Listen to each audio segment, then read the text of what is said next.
And happy Monday, everybody, and welcome to Woodbine Mohawk Park. I'm Elisa Blow, joined alongside by Hall of Famer Randy Waples. 11 races in store for us tonight, and you know what? It feels like spring might finally be here. Seems like it's getting closer. I think we're supposed to get another little dose of coolness, though, tonight and tomorrow, and then I think that's just about it. Well, this is a busy week coming up because Friday, of course, is Good Friday. We have Easter over this weekend. You know, lots of families getting together, and everybody wants to be outside. Yeah, it's right? about time. Yesterday was absolutely gorgeous here in Ontario. It was lovely where I live. Nice where you live, right? Beautiful. I took the dog out for a walk around 5 o'clock at night last night, and all I could smell was every red-blooded male lighting up their barbecue. Oh, no. Yes. They were all barbecuing? Well, you'd be proud of me because I can't cook. You can't even barbecue, I buddy? cannot barbecue. Unbelievable. No, That's even I can do that. I have no feel for cooking food there. Real tough time with the toaster, too. That does not, that toaster's a tricky unit. You know, even Jeff Brack can barbecue. I heard that the other night. I believe that. Yes, I yes. believe And that. I noticed, too, Chad's got his summer clothes on. Chad's all ready. He's ready to rock it. Summer's right around the corner, sure. short sleeves, and we're still in our hoodies. Still in our hoodies, eh? So 11 races, as I mentioned. Busy night as far as trotting is concerned. 6 trotting races, and we'll see the return of a superstar in Logan Park tonight in the Preferred. Looking forward to that. Could be gearing up for a trip to Europe. Could be, could be. Maybe they need somebody to come and, you know, brush them at least there. That'd be a lot of fun. All right, we have a lot of things to go through tonight before we get into the show. Oh my gosh, I just felt like Chris Christoforou for a second because I did this. We have a lot of things in store for you tonight. Oh, I should do this too. I'm only making fun of him because he's here tonight. She's tough on you, Chris. Lots of qualifiers to take a look at from this morning, and boy, oh boy, were we ever busy. Start things off with Pac-Man Hanover. Now, this is a North America Cup eligible, son of Captain Treacherous, and a very, very easy win in 55-4 for conditioner Sean Stacey. Yeah, looks good out there again. You know, shut down early. Looks like he's grown a little bit. Like he was a tall colt last year, but looks to me like he's maybe even sprouted up a little bit more too. And look at the body language that Bob's got. Yeah, that we're getting from Bobby here. I mean, he's not really asking this guy to do anything. He's just riding right now, and the lines are nice and still tight on him. It looks good crossing the wire. I'd give him a passing grade. What about you? Looks pretty good to me. Let's look at the next one. This is Medley Sealster. Now, actually, this is a pretty significant qualifier because the second place finisher in this quali is Monalishi, a really nice horse too. But Medley Sealster, 57-1. Final quarter in 27-1. Yeah, it looks good out there as well. You know, this is the one, I think Jody kind of more or less inherited her at the end of the year because originally he was going with the good one of Blake's, the Green Manalishi. I'm trying to think of who she was there. That's pretty bad there when you can't remember a good 2-year-old trotting filly like that. But Jody kind of inherited this one, and she really looked good through her season as well. So Blake is really starting this year off. Looks like he's loaded for power again. Here's another NA Cup eligible. This time we're looking at Sterling Choice, 155-4, and a pretty big final quarter as well. Yeah, 26 flat on the end of it for this guy. Another horse that showed great ability there last year a few times, you know, and now you know, ready to get back at it again. It is such a great time of the year when you get to watch these horses baby race a few times. A few of them stand out, but you know, they get shut down. Now they're back for the 3-year-old season, and boy, I'll tell you, pinch me. Well, and he's another gray, so you know he's going to have a lot of fans out there. Well-named Sterling Choice. The next one is Go Ahead, Make My Day, 158 the final time, and this is another McIntosh trainee. Boy, he had all the stars out this morning. He did, yeah. He's got some real power again this year, and look at another colorful fellow as well too. You know, really nice bunch of horses that Blake's coming back, and you know what makes me really like. Blake had such an amazing start to his 2-year-old campaign last year. Remember that? Yes, everything that he touched, you know, was just amazing. And you know, maybe we could be seeing the same thing this year. But we haven't even come out with the 2-year-olds yet. But it looks like all of his 2-year-olds that he shut down have all come back strong as 3-year-olds. All right, here is Perfectly Chic. Now, this is a John Pentland trainee. Bob McClure, of course, one of the regular drivers for the Pentland outfit. He sat behind this one, and there's a final time here of 59-1. Looks like Bob's kind of giving Louis a little grease there to me there. You know, coming off the rail there, biting hard on Louis's inside wheel there. Louis going to give him the smash-ola here in a minute. No, looks good out there. really, really looks good. Pentland's Barn really starting to come alive as well. Yes, yes. And you know what? It's only a matter of time. I said this the other night. It's only a matter of time before all those wins start coming in bunches for that outfit.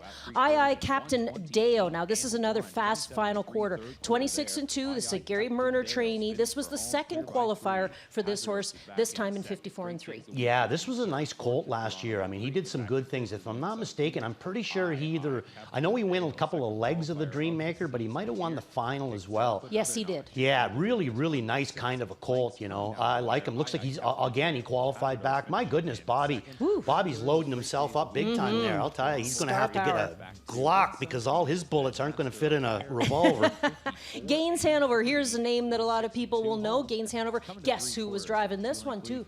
Bob McClure. My goodness, and Bob. This is a Justin Turcotte trainee and a fast final quarter as well, 26-1. He's one of the big boys, you know. He's one of the big guns that we have. Logan Park, Fashion Frenzy, and this dude right here. You know, I would consider these three to be our big three.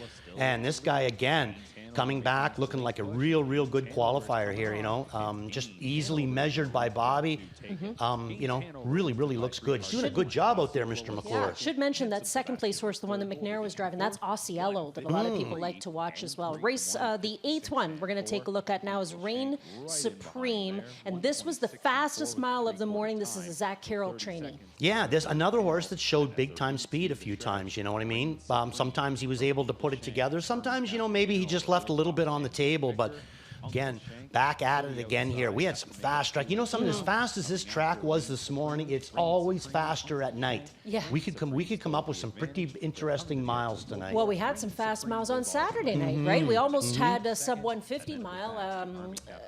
Brew Hanover, 150 flat, right? Yep. But we had some really fast clockings on Saturday night, fast clockings this morning in the qualifiers, and as Randy says, we could have some fast times tonight. Pretty much a trot-heavy program this evening, 6 trotting races on the 11 race card. Yeah, no, I mean, we're ready to get at it. I think we got some pretty interesting racing tonight. I myself am looking at it as maybe a little bit formful, some of the races, but there are a few races that you can maybe tee off on because the last few nights, it's tough to nail some of these horses down, isn't it? Well, that's true. I mean, Saturday night we have an excuse. It was a full moon. Yeah. And then, of course, Doug McNair had a great Saturday night. He had a great Friday night. And that's what's going to take us into taking a look at the stats from last week, too, because Dougie had a really great week last week, won a number of races on the Friday card, a number of races on the Saturday card as well. And he leads the way with 12 wins from last week. There he is, right up in front. Look at that win percentage. I mean, 20% is an amazing week, and he's at almost 30%. Big money in the bank, too, $195,000. James Reid in there as well with 10 wins, only a couple behind him. Travis Cullen, big week for him with 5. And, hey, there's a new addition. Yeah. Glad to see it, too. J.R. Plant makes his way on there with 5. And look at that win percentage as well, 20.8, matching James up. Yep, new face in the top 4, so that's always exciting. And as far as trainers are concerned, of course, Dave Maneri did something pretty awesome last week. He hit his 1,000th career win, and then after that, he got 1,001, 1,002, and it just keeps on adding up. I pulled into Classy Lane yesterday around maybe 8:30. Here's a guy heading out to the paddock with one horse in each hand. Who was it? Dave Maneri on a Sunday morning. And they were both superstars. Yes, yeah, for sure. Carmen, you know, off to had a good week as well. Jody Cullen, been kind of quiet, but again, a nice week with her. And Kyle Fellows working his way back up on here, and they'll be, maybe adding to that total starting this week off with Logan Park. Oh, it's really exciting to have Logie back here tonight. Looking forward to that. That'll be race number 2 on tonight's program, the Preferred Trot. But first, we have to go to race number 1. We always start things off in the opener. We're looking at 5-year-olds and younger, non-winners of 3 or $56,000. And if we'll scratch the 10 from this race, Market Banker, that's a 6 scratch. So that gets us down to a field of 9. Probably a lot of people are going to look at this 7-horse Penteller Hanover. Now, I will say, you actually popped outside just for a split second and you came back in. I always love it when you do this. You say, was that Penteller horse, is he the 7 in the first race? I said, yep. he must have impressed you when he was warming up. Yeah, you know, I mean, I'm going to put him up on top. I mean, he can be dicey at times, though. I mean, he can look so amazingly good. Since he's moved up into the non-winners of the 3, it's not that he's looked bad, but maybe just not quite as razor sharp as what we were seeing down in that non-winners of 2 area. So maybe, you know, after a couple of sessions in this non-winners of 3, I'm sure that he'll be ready to come up with a big effort in here tonight. Picking up his regular driver, Louis.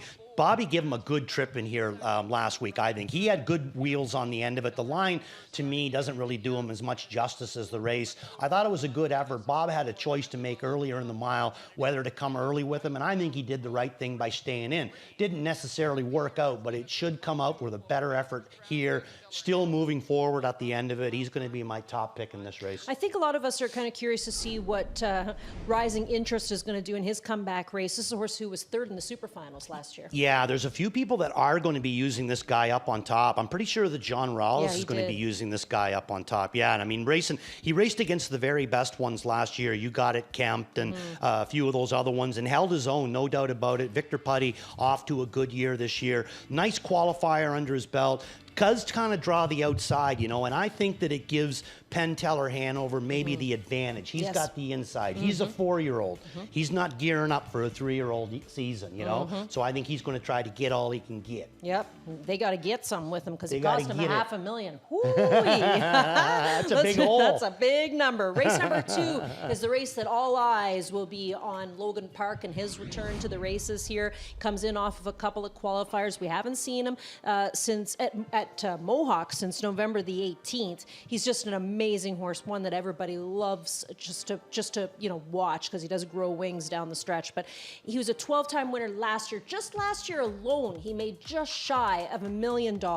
His career earnings are well over $2 million, and there'll be a lot of people here rooting for him tonight. You know, this is the type of horse there that if he has a big year this year, you could see this horse maybe getting himself to the $4 million mark. And I don't know too many Canadian bred trotters that have ever even come close to that kind of a mark. This, you know, he's a really, really amazing kind of a horse. I think the connections have done an amazing job with him.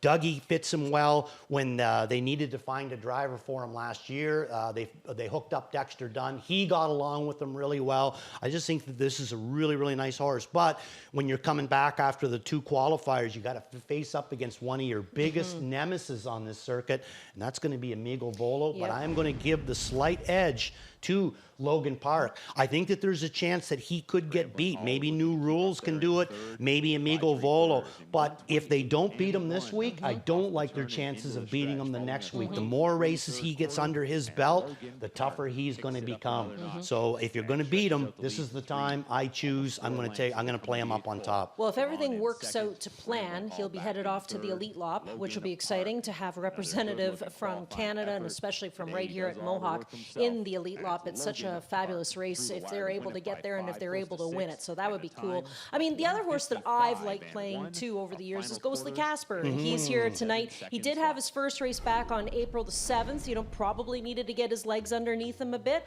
but he's another horse who's quite good in these preferreds. He is. A really, really nice horse. Has wicked, wicked wheels on the end of it. It almost like, you know, Elisa said, you know, sometimes these horses, they look like they're flying. He's one of them ones. He's got that big climby gait.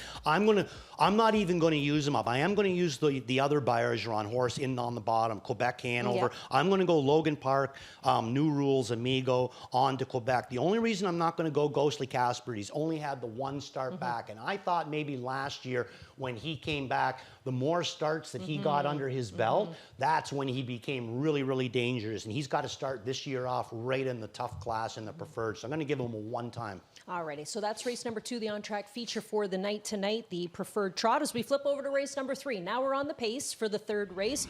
Claimers in for 40 down to 30,000, where we kick off the pick 4 tonight with a field of 10. B. Stoney has been the talk of the town. I mean, he's been claimed a couple of times. He was in the Shane Barron Barrington barn, doing some amazing things there. He went over to the Gary Murner barn, was able to finish third for only the one time that they did race him, because he got claimed out of that race. And now he's in whose barn? Dave Maneri. And guess what? James is going to follow him to the Maneri outfit. What a season this guy's having. 10 starts, 9 times on the board. Yeah. Boy, he's making money. Horse. Last year, 88,000, just about 89,000 he made in 35 starts. So far this year, he's just at $67,000. Like, I mean, this horse, if he keeps doing what he's doing, if they keep riding this class and he keeps doing what he's doing, I mean, you could see this horse going out and making, maybe 150 racing in a 30 claimer. Yeah, well, here's the other thing. Does he stay in the Maneri barn tonight, or are they just borrowing him for a race? I say he's so competitive Yeah. right now, How and I can you mean not look they at him race for for 40? 20,000 if you rent him a week, Yeah. and you can get all the marbles. Yep. That's 10 grand in a week. You Yep, know, I mean that's a pretty clean profit. Yeah, I mean, if you're looking for claimers, boy oh boy, I mean he races good for anybody. He does, For yeah. no matter who has him, he races good. So B. Stoney, the way that I'm going to go, he does, like Elisa was saying, he does lose Barrington. Does pick up a really top trainer in Dave Maneri, but he is keeping the sweater, James McDonald. He has been getting along very well with him in his last 6 starts. He's going to stay around for the ride. I'm going to go with B. Stoney. Another guy who's sticking around for the ride in a new outfit is Doug McNair, because he drove Nazaire in his last race when he was in the Maneri outfit. He got claimed. Now he's in the Fellows barn, and Doug's going to go follow him too. That's a good sign for me. I know it's post 10, but the other night, Saturday night, we had a winner from the outside from post 10, right? Is that Superior Delight or Superior something? Delight, I think it was. And then we had one, I believe, last Monday night. So, those outside draws, if they're good horses, they can overcome it. And not only that, there's a pretty good chance that you are going to get a price if you're out in the 10. You might. Alrighty, so that's race number 3. Did we just hear a scratch? Yeah, it's in race 10. Number 6. Number 6. Ouch. Mock Impact. And that's one of our smaller fields on the night. So that's in the 10th race. If you've got your program out, just flip ahead and take out the 6 from that event. So that gets us down to only a field of 6 in race number 10. Back to the 4th race, though, to kick off the pick 6, and we are back on the trot. And there's a couple of scratches in this race too. They're both judges' scratches. Take out the 4, Sid the Kid, and the 7 are Peaky Blinders. Those 2 will not go. I thought Sid the Kid was going to be a contender in this race, so he's out. My buddy Sam, Tyler Borth, drives this one for the Pinkerton barn, comes in off of a win. And, here's another one. You really can't argue what he's done this year from 8 starts. He's found the winner's circle 3 times. Yeah, and now coming back to the same class after he won it the week before. And look at the way that he won it the week before. He had the 9-hole, takes a huge park out of there to get away 5th, finally makes his way to the front, way deep into the race, and then wins in 55-3. I mean, just a really nice horse right now. I can tell you, I was using Sid the Kid and our Peaky Blinders in for 2nd and 3rd. My buddy Sam was always my top pick, had Truffles 2 in on the bottom. So now my numbers are going to be my buddy Sam, and then Truffles 2, followed by, I'm going to use Lennis Yes. on the inside, racing very can you good for not? He's Boyd perfect. Wilson. Right, yeah, but moving up in class, right, going from that non-winners of 3. Even my buddy Sam, when he went up to the non-winners of 3, it basically took him 1 start to adjust, and then boom, he's back winning again.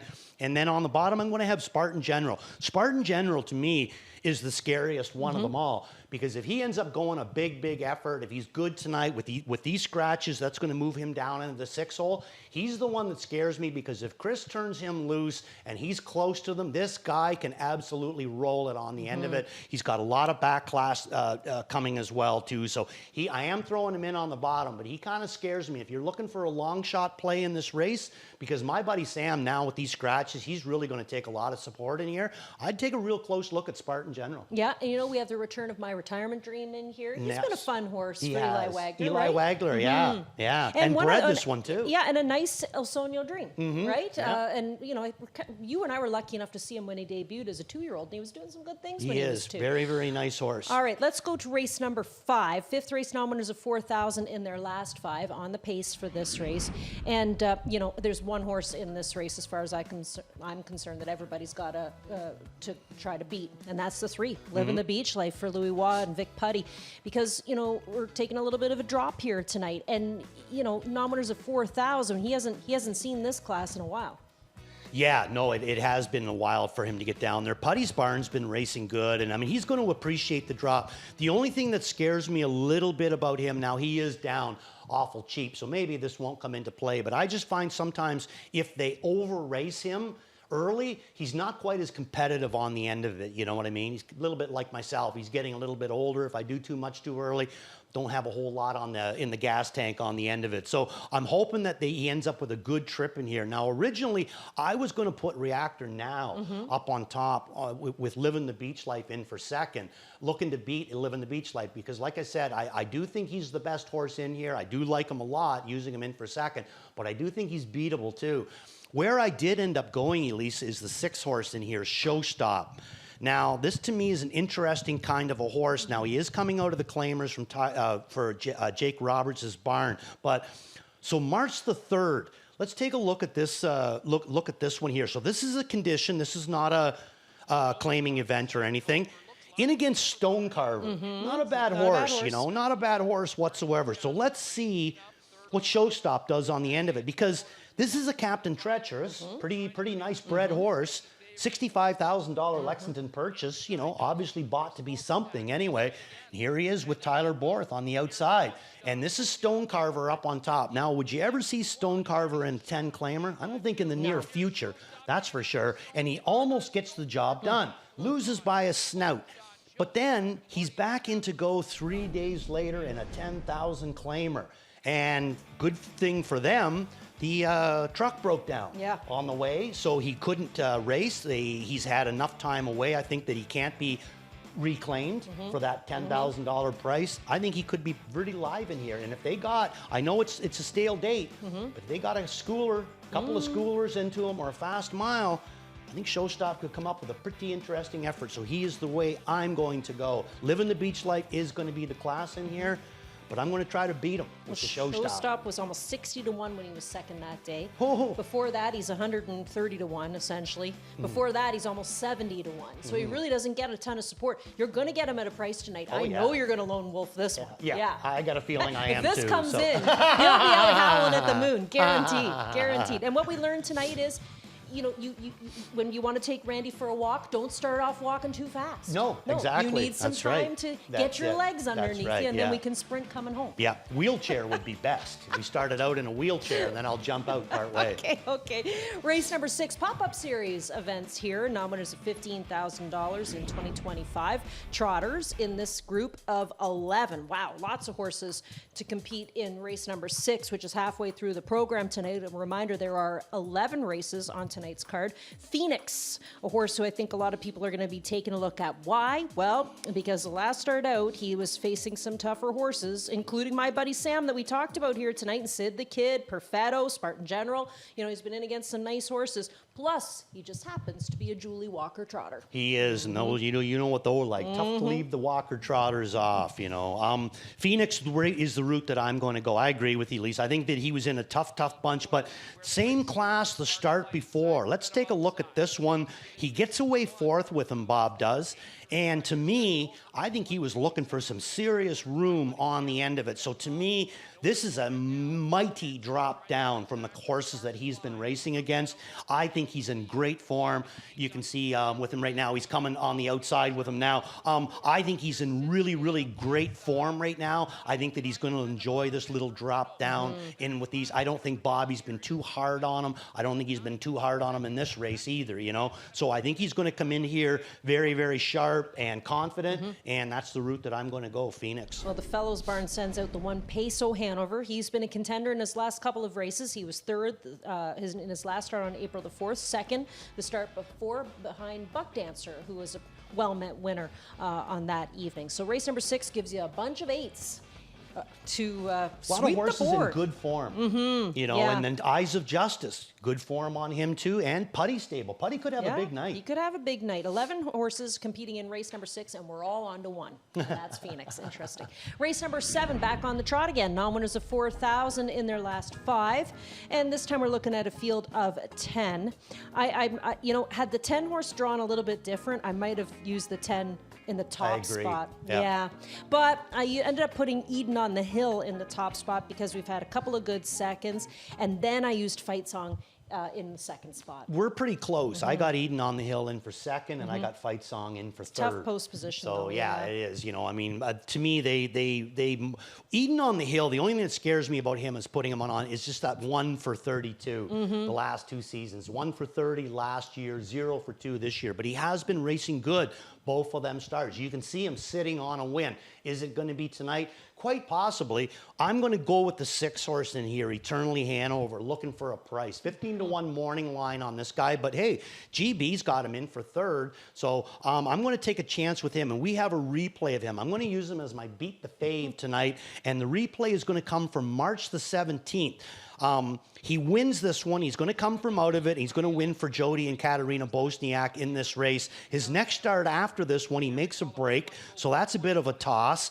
Then his next start out, he's got the 10-hole. Now Jody, leaves a bit with him, gets him away 5th, but that's kind of like the death knell, because now he's got to go a middle half in 57 and change just to come first over. Got a little bit tired, didn't go to his advantage. Comes the last quarter in 31 seconds. I don't think that that's going to bother him in the least. I think he can be good back in here. He just gets the up on the bob in this race here, in that replay. I think he can do the same thing in this race here. It's not an it's not a bunch of horses that like to win all the time. So I think that he fits in here just well with his 6 for 28 last year. Look at this, lots of different selections here in race number 7. Now, race number 8, 9, and 10, we'll just kind of dance over top of those ones, okay? Because we do have some other things to talk about tonight. But 8th race kicks off the late pick 4. Who'd you use up on top there? Going Fast is the way I'm going to go. I bet I know why.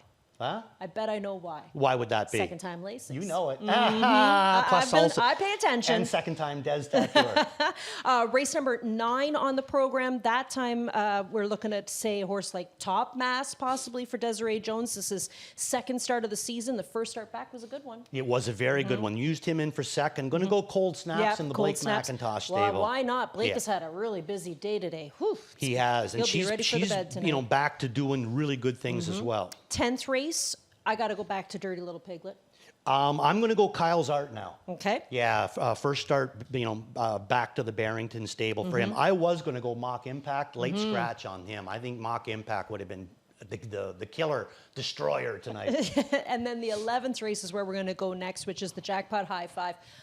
It went on Saturday night for some good money. Yeah, and it was wacky. I mean, Colby Two-Step, he gave it his all, and he ended up in the top spot, but then we had long shots, in the top 5 there, and it resulted in, I don't think anybody was able to get the actual winning ticket. That I don't mean anybody. I just mean any of us who made tickets. I don't think any one of us got lucky. No, I don't know.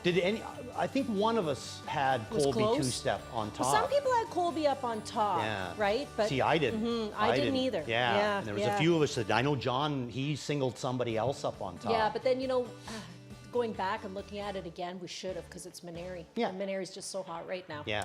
So the 11th race on the program, we start anew with the Jackpot High Five, and to me, this is a pretty wide open race. We're taking out the 6, Smokestack. He's not eligible. We're taking out the 7, Fiscal Policy. He's a vet scratch. I can't... I found this one really tough. I thought this was one of the hardest races on the card tonight because, you look at a horse like, say, Call Me It. She took him off the Lasix program last start, and it didn't give us a better effort. No. He's going to stay off of the Lasix program again tonight, and maybe something different will happen here, but I just figured, what the heck, I might as well use James, and he's got Brookdale Mickey in this spot, who comes in from racing at Western Fair in Flamborough. Yeah, Brookdale Mickey's logical. I got him in as for a part of it too. So I was using Smokestack and my original picks there. I was not using Fiscal Policy. So my numbers now are going to be 10, 4, 1, 3, and 8. I'm going, Are You Kidding Me, Cat? Yeah. Right from the outside from the 10-hole. That's the route that I am going to go with this bird. It's been almost a year. If you go back, that Are You Kidding Me Cabby won on our circuit. It's been April 2024. Wow. And he's been doing. Now, hear me out on this, okay? I wasn't privy to any conversations. I'm just kind of going by what I maybe think happened. So Tyler Borth drives this guy for the first time in a long time last week at London. And he comes up with a really, really nice effort. Finishes third, makes ground up, and only gets beat a length and a quarter.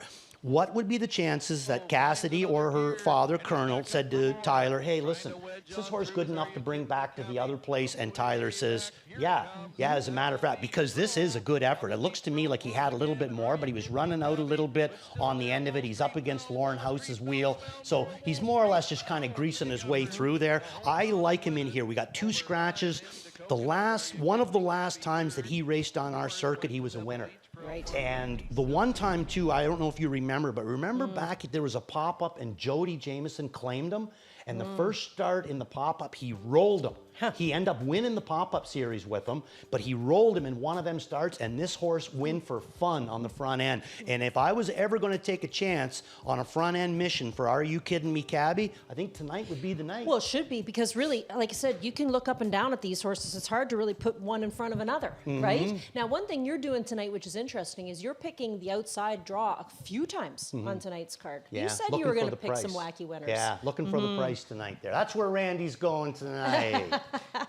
11 races in store for you. Here's our plays of the night. We'll start things off with Randy, and I got a feeling you're going to pass along some upsets, possibly. I'm looking. That's what we're looking for. So we're going to start this off right in the opener with Penn Teller Hanover. He's going to be my all-in bet. If he shows up, the way that we know that he's capable of, he is going to be tough in there. In race number 5, it's going to be Waples Watts with Showstop. That's the one I was telling you about that Tyler Borth, Jake Roberts. Beat the favorite, it's going to be Eternally Hanover, Jody Jamieson, and Katrina Bosniak in race number 7. And worth a look if you want to wait around all the way to race number 11 is going to be Are You Kidding Me, Cabby for the Cassidy Schneider barn, right out of Post Dees.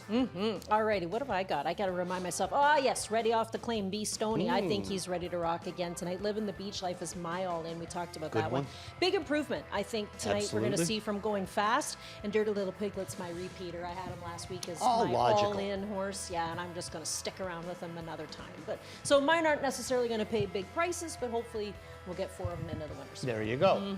Alrighty. You can't cash if you don't win. That's right. And what do we have from some of our handicappers? John Rallis has rising interest in race number 1 at 7-2. Ghislaine's got Phoenix. We talked about the Walker horse in race number 6 as his key. Yeah, and Kyle's Art in the 10th race for Garnet Barnsdale's is spot play at 4-1. Yeah, with the scratch of Mock Impact, Kyle's Art has now become, I'm sorry, Garnet, but he is your favorite. All right. Well, you never know. Never know. That horse, the one that I put up on top there, Dirty Little Piglet, he'll take some play. Oh, he will, Yeah. but I think that the other guy's going to take a ton. Going back to Shane Barrington, I mean, look what he was doing in Shane's barn. Yeah. He only got beat once, and that was with broken equipment. Well, speaking of that, I wonder how many claims we're going to see on tonight's program. Could it be could a be a good few. shopping night, and they're not. There's some horses in here that are worth the money that you gotta go to the bank and ask for a pretty big check to get. You know what's kind of interesting? Quickly before we head out there, but what's kind of interesting too in this 10th race, I don't know if you picked up on it. You probably did because you pick up on everything. But